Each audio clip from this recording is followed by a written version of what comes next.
पुराणों में कथा आती है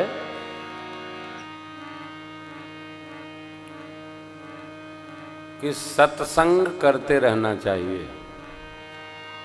क्या करते रहना चाहिए?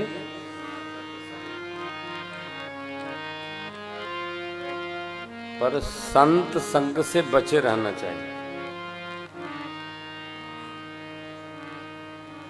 समझे? राम राम। नहीं सुने?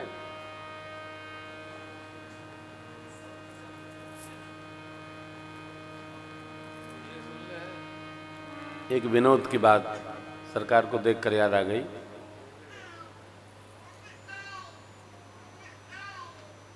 इसका अर्थ लाला समझते हो? नहीं सुने?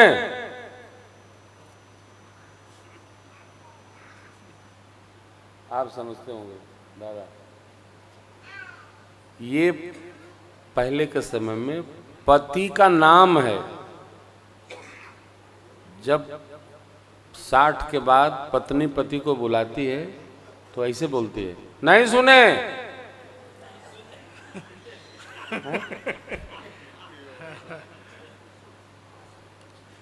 इनके बिल्लौर की तरफ बहुत चलता है। लेकिन वही जब पुरुष बुलाता है पत्नी को, बाप जी माई को बुलावे तो माई जरूर जाएगी कि बच्चों के बाबूजी हमको बुला रहे। कितना माधुर्य है ना? ये छोटी छोटी बातें हैं, कितने हम सोचा करते हैं बुजुर्गों ने कितना स्मरण किया, कितनी मर्यादा का ध्यान रखा,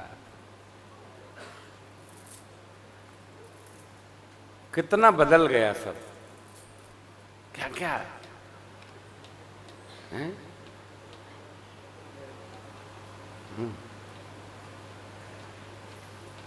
कोणार्क सूर्य मंदिर देखने गए थे तो जो गाइड थे वो सब बता रहे थे, ये जो बेबी आपको कहा ना, ये सब भी वहाँ चित्र बना हुआ है। वो समझा रहे थे, देखिए यहाँ ये है, यहाँ ये है, यहाँ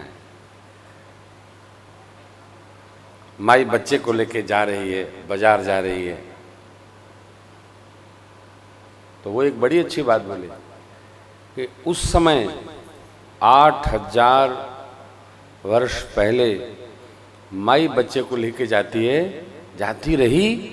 अब तो बाबूजी लेके बच्चे को जाते हैं, माई पर्स टांगे घूमती है। मैंने एक कन्हैया जैसा विनोद है, क्या कहें। वो गाइड बड़े प्यारे थे। अच्छा, जहाँ मर्यादित बात थी वहाँ कहते थे आगे आओ, आगे है, सब आगे। उस स्थान पर वो खड़े नहीं होते थे। कितना सुष्ट बात। बाप जी ऐसा ऐसा बहुत अच्छा लगा। जितना भी दर्शन हुआ हमको उनकी बातें बड़ी भाई। और जो स्वरूप बनाया, क्या राजाओं ने सोचा होगा।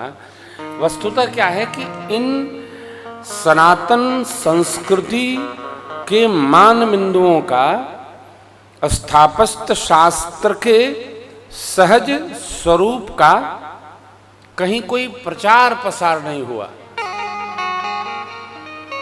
प्रचार काहे का है? आगरा में एक महल है, वहां का है? आगरा में कौन सा महल है? कौन महल नहीं है।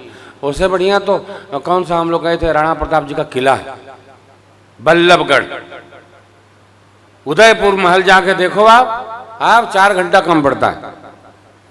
झील में घूमो, क्या बात है।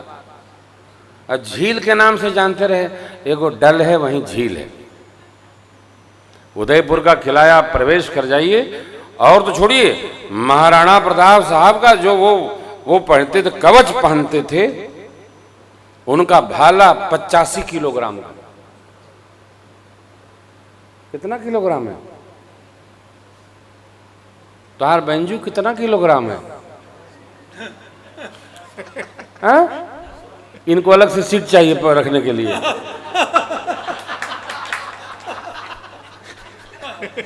ये शिव जी अपना बेंजू लेके चलते हैं तो हाँ के हमसे कहते हैं सरकार ये लोग हमारे बेंजू के लिए सीट नहीं रखते हैं। अनूप साहब अपना हारमोनियम हाथ में टांगे रेलवे स्टेशन पर उतरते हैं।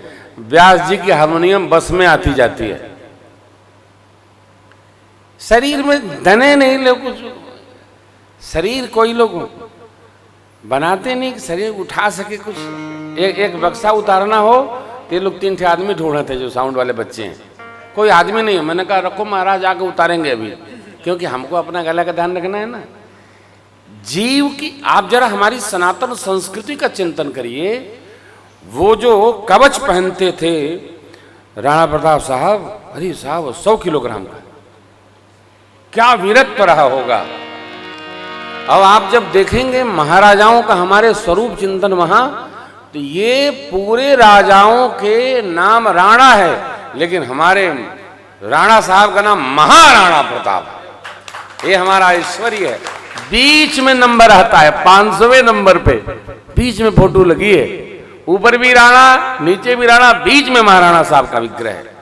ये महापुरुष जो भारत जननी में जन्म दिए, वीरत्व की कोई कल्पना कर सकते हैं आप उदयपुर किला में जाकर दर्शन करिएगा, क्या अद्भुत दर्शन है साहब, देखते बनता है। एक बार हो गया है, बार बार जाने का मन करता है। यदि कोई एसडीएम साहब चाहते हैं श्रीनाथ द्वारा में कथा, इसमें पुरुषोत्तम मास में 23 में, यदि पुरुषोत्तम मास में वो कथा होती है तो हम आह्वान करेंगे। आप 1-2 दिन के लिए दर्शन में केवल आना। और दर्शन, उदयपुर का जो किला है हमारी राज परंपरा का एक दर्शन का विशेष केंद्र है, और दर्शन करना चाहिए, जाके दर्शन करना चाहिए। उससे अपने को लगता है कि हमारे राजा महाराजा लोग किस ऐश्वर्य में रहते थे। अब तक तो हमने केवल यही इतिहास पढ़ा, हमारे राजा महाराजा लड़ते लड़ते हार गए, लड़ते लड़ते हार गए। कितनी बढ़िया इतिहास की पढ़ाई हमारी रही, लड़ते लड़ते हार गए। ओ दौड़ते दौड़ते गिर पड़े, ये कौन प्रशंसा है, जो गिर ही गया। ये कम्युनिस्टों ने और पूर्ववर्ती राजाओं ने हमारे महापुरुषों को नीचा दिखाने के लिए इतिहास को खंडित मंडित करके हमको पढ़ाया है। हम भगवान जगन्नाथ के बाल गोपाल हैं, भगवान द्वारिकाधीश के बाल गोपाल हैं, राजा रामचंद्र भगवान के हम बाल गोपाल हैं। हम ऐश्वर्य में जन्मे हैं, ऐश्वर्य में पले बढ़ रहे हैं। ऐश्वर्य हमारे स्वरूप और स्वभाव का प्रतीक है कि हम ऐश्वर्यशाली लोग हैं, हम हारे थके लोग थोड़ी हैं। कोई आया और हमारे साथ जैसा करके चला गया, नहीं। ये सब 10, 12, 15, देखिए इतिहास गलत लिखा जाएगा तो वो 10, 20, 25 साल में समाप्त हो जाएगा। सनातन के ऋषियों का कहना है 50 साल तक आप गलत परिभाषा पढ़ा सकते हो, 51वां साल आते ही गलत परिभाषा गलत साबित होकर अपने आप समाप्त हो जाती है, वो दिखने वाली नहीं है। लेकिन हमारी सहजता दिखती है। गंगा सागर, गंगा मैया गौमुख से निकलकर गंगा सागर तक जाएंगी ही, कलिकाल के अंतिम क्षण तक जाती रहेंगी। यमुना मैया यमुनोत्री से निकल करके और आके गंगा जी में प्रयाग में मिलेंगी ही, ये विधि है। मैं किसी कथा में था, किसी पत्रकार भाई ने मेरे से पूछा, महाराज आप भारतीय संस्कृति गंगा जमुना की संस्कृति है, आप इसका विरोध करते हैं और केवल आप सनातन संस्कृति की बात करते हैं। हमने कहा हमको भगवान ने गलती से थोड़ी सनातन धर्म में भेज दिया है, ध्यान रखना। हम सनातन धर्म में जन्म लिए हैं, हम अपनी ही बात करेंगे, दूसरों की बात नहीं करेंगे। और भारतीय संस्कृति गंगा जमुनी संस्कृति नहीं है, सनातन संस्कृति है। और गंगा मैया भक्ति स्वरूपा है, एक गंगामयी संस्कृति है। जमुना जी तभी तक हैं जब तक वो प्रयाग नहीं पहुंच जाती हैं। जैसे प्रयाग में लीन हो जाएगी तो फिर गंगा मैया की संस्कृति चल पड़ती है। प्रयागराज के बाद गंगा जी यमुना जी दिखाई, तो यदि यहाँ रहना होगा भारतीय संस्कृति में, भारतीय मनीषा में, भारतीय वायुमंडल में, भारतीय भाव में, तो प्रयागराज पहुंचते ही यमुना जी को गंगा जी में समर्पित होना होगा, मिलना होगा। फिर वो संस्कृति गंगा संस्कृति। गंगा मैया लोक की नदी थोड़ी है। एक कथा क्या है, शिव बाबा क्या कहते हैं, और बढ़ा के लो, ऊपर बोलेंगे। पूछे रघुपति कथा प्रसंग पूछे रघुपति कथा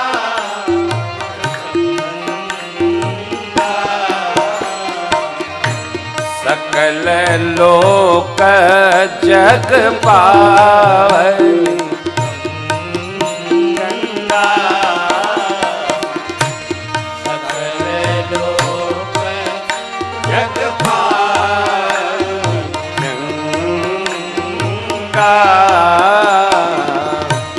सकल लोक जग पावै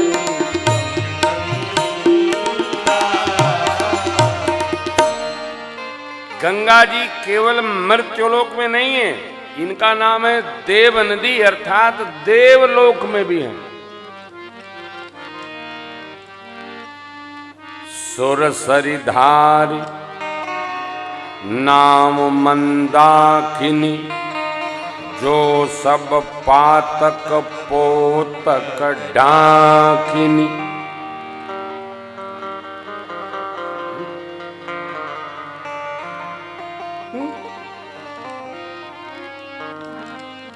गंगा जी की धारा मंदाकिनी मैया है, सब पापों को नष्ट करती है, सब गुणों की खान स्वर्ग गंगा को अनुसुईया मैया अपने तपोबल से अपने देव पति देव अत्रि महाराज की संध्या वंदन की विधि पूर्ण करने के लिए लाई हैं। अत्रिप्रिया निज तपबल आनी, ये है, ये भारतवर्ष है। हमको अपनी अच्छाइयों का स्मरण रखना चाहिए, अपने सदाचार का स्मरण रखना चाहिए, अपने मान बिंदु महापुरुषों ऋषि मंडल महात्माओं के प्रति अगाध श्रद्धा हमको बना के रखनी चाहिए। ये हमारी पूंजी है, हमारी प्रॉपर्टी है, ये हमारा धन है, ये हम हैं। गलत को एकदम वॉश आउट करिए, साफ सुथरा करिए, सही को प्रतिपादित करिए। महर्षि वाल्मीकि जी से भगवान की भेंट भई। ये कथा भोले बाबा माँ को और भुसुंडी बाबा गरुण जी महाराज के प्रति गान कर रहे हैं।